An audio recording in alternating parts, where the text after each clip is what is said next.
Hello everyone, thanks for visiting once again, and welcome back as we go through to stage 3 of the Challenger TES build. After the last rather long and extensive video with the failed attempts to put the photo etch on, I now have in fact put the photo etch on. The one on the right here I managed to fold without too much difficulty, but the slightly more complex shape of the one on the left here, see if we can show that to you in a little bit more detail maybe. I had to anneal to be able to rebend it. So copper-based products, as you know, are quite malleable and ductile, but they, because of the dendritic structure of the metal, it's easy to work harden them and they become brittle. So what you need to do with that at that stage, as you'll probably all know, is to anneal them, which is to heat them a cherry red and then quench them.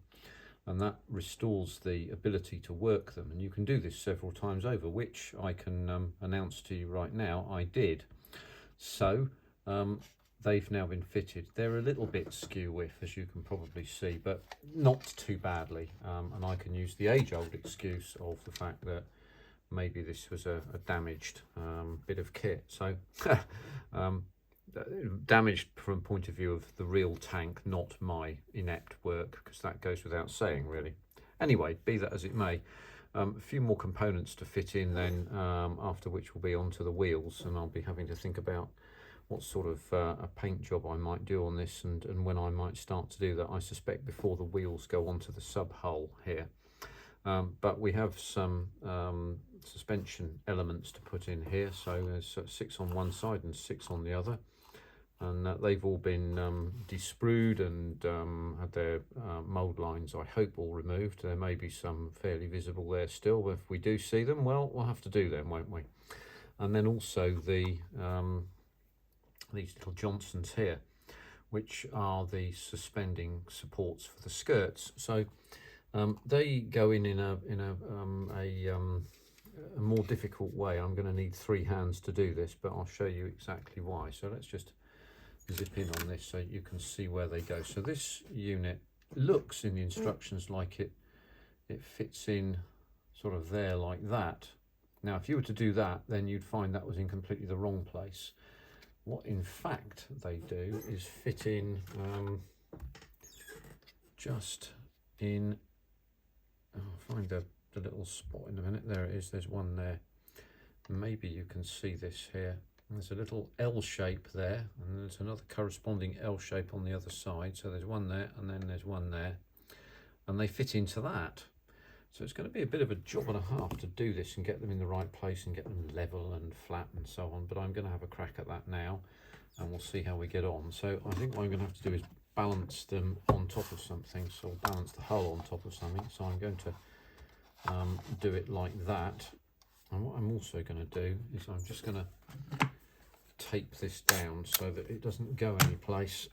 So we'll just tape that onto there, and hopefully that doesn't go very far, because I'm going to have to put the and we use the quick setting extra thin. I'm going to have to put this bit into its little spot there. I may probably try and use some tweezers here. I'll tell you what, better yet, we'll use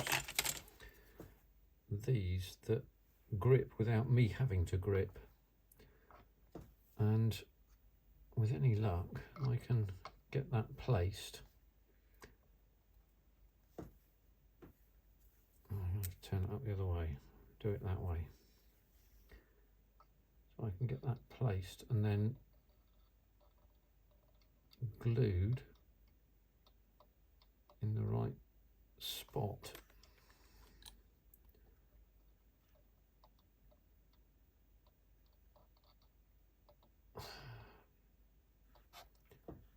It's not the easiest thing to do this, I will say. I don't want to spifflicate myself with glue, so as you can see, my hand is not particularly steady, and I'm really moving around quite a lot, which is going to make this quite difficult to do. Let's see if we can do it that way up. At least I can hold the thing somewhat easier, isn't it? I'll quickly go over the top of it here. I think that's in about the right place there, so okay,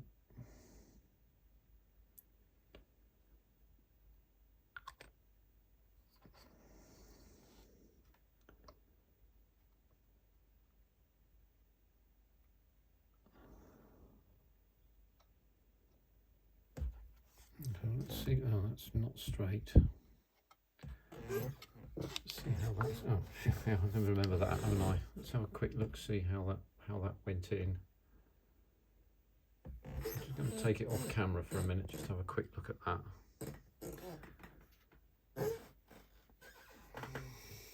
It's in about the right place, I think.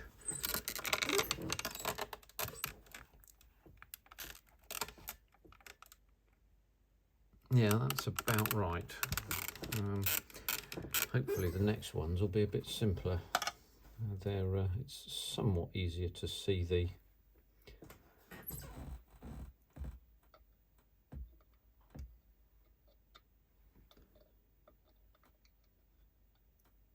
there we go. I think that's a bit simpler. Maybe we've learnt the correct technique.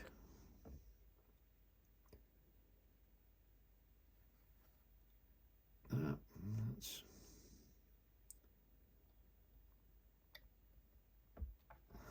the difficult bit, is actually getting this. I might just get my magnifying glass out. Actually, it might be a somewhat easier way of doing this.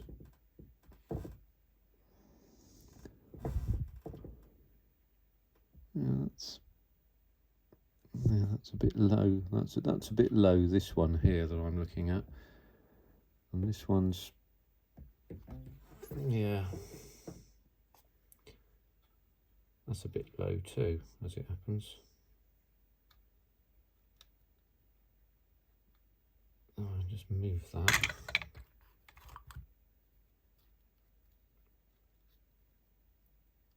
In fact, actually doing this with hands is probably easier because you've got more touch than you have with a pair of tweezers that act like gripping, like Action Man's gripping hands. Got no touch at all with them.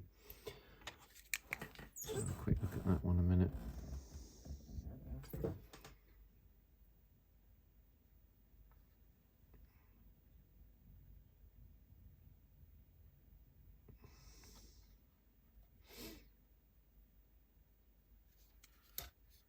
That's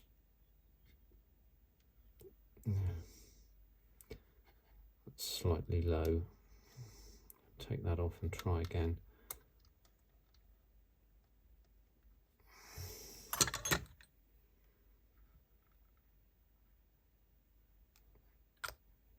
Yeah, I think using a tool here is not a good idea, so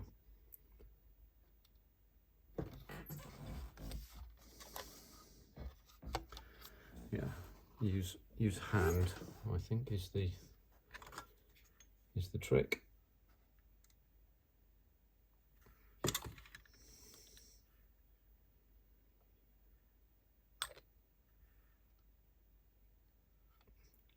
Very much so.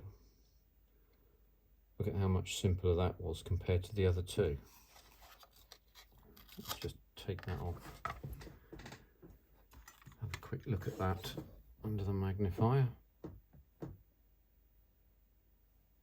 Yeah, you see they're much better placed.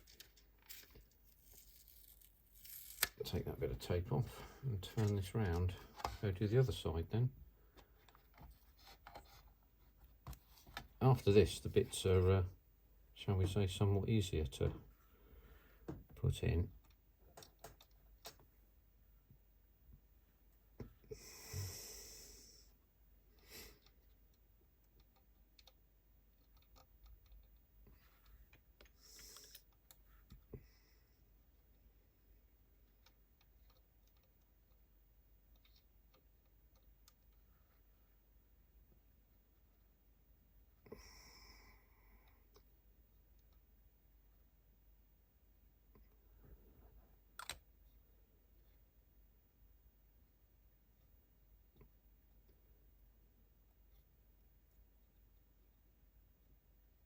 There we go. Bit of dead air there for a minute, but we get there in the end. There are some tricky bits here, I have to say. Hopefully it gets easier in a while.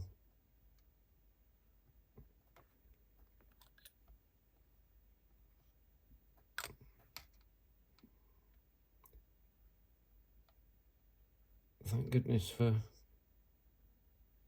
quick drying cement, eh? There we go. And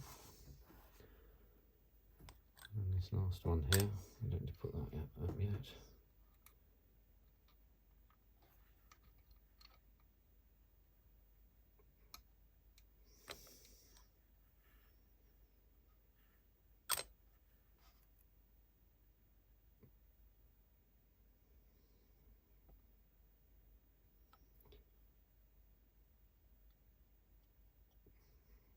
And there we go. I think we're about there.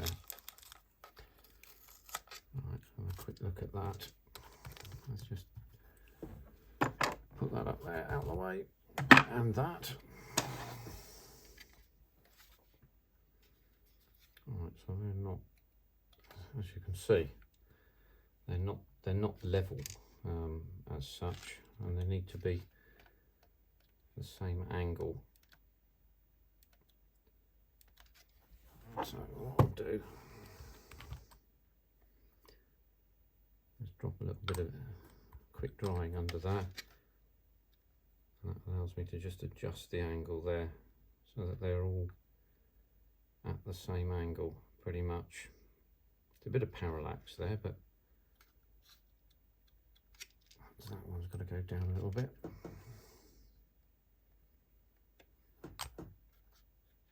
There's a huge advantage of quick drying and liquid adhesives is if you want to try and move something slightly, then you can. Now I'm guessing that these are at the right angle. As you can see, they're not straight, they're pointing slightly down, but they're all doing it. So I'm going to say that's where they want to be. So as more and more sticky out bits start to arrive, we have to be more careful with how we move things about. Now the next thing is the suspension arms, and they're pretty straightforward in the sense that you've got a little stalk to put in, and there's a little cutout in corresponding to this keyway here, or a little key here. So all we have to do with those is to drop them pretty much straight in. I'll turn this over the other way so you can see those drop through. So these little stalks drop through there like that, and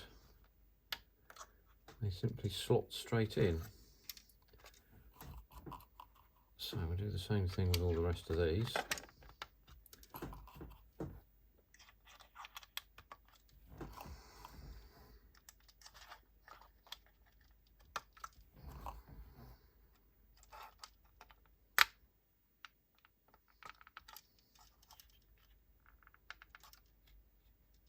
Oh, I missed one.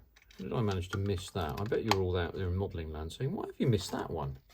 Zinners, old boy. That wasn't very clever. We'll crack on to the next ones anyway.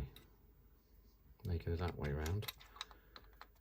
So these slot in both ways round. So there's a cutout in each half of those shafts, so they just fit together like that. They don't move once they're in place, and then they can be gummed together, and the job's a good one. You hear them cracking as they just fit together quietly there.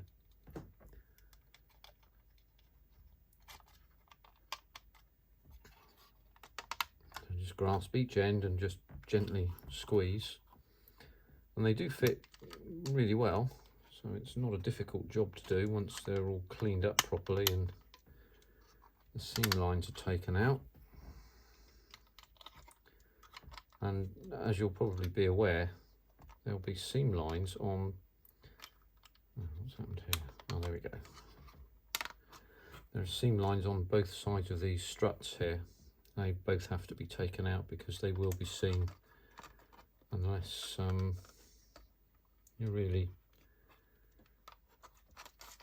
that's not quite in properly. There we go.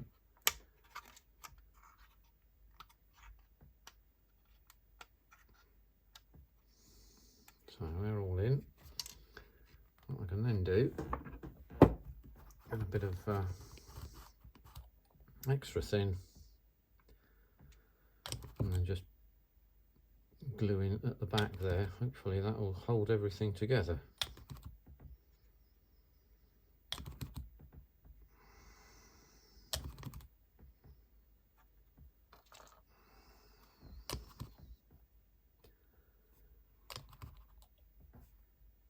It does make it a lot easier that everything is going into the sub hull like this, of course.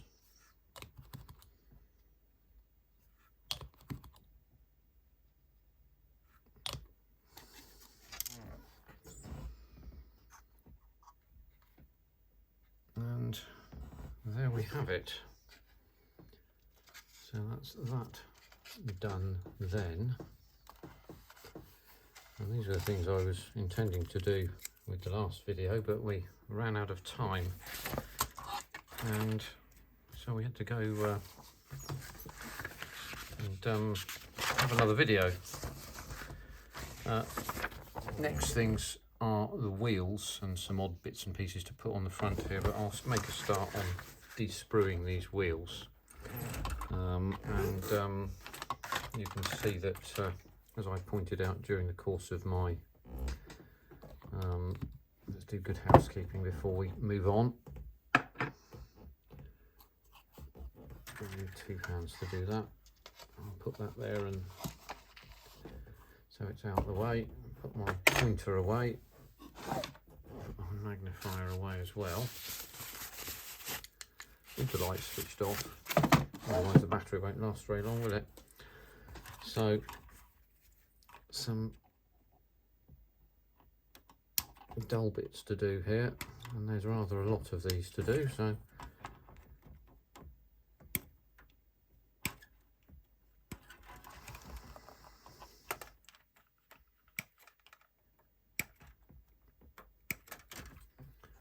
and de-sprued. It's not as if you've ever not seen this done before, I suppose, really, but there's a little bit of work to do. I'll show you that in a minute. You probably remember it from the original video that I did.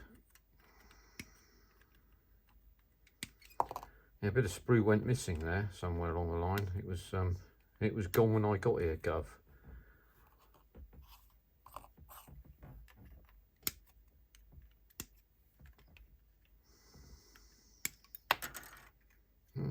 That's fell on the alternative shelf. So there's a sprocket wheel as well.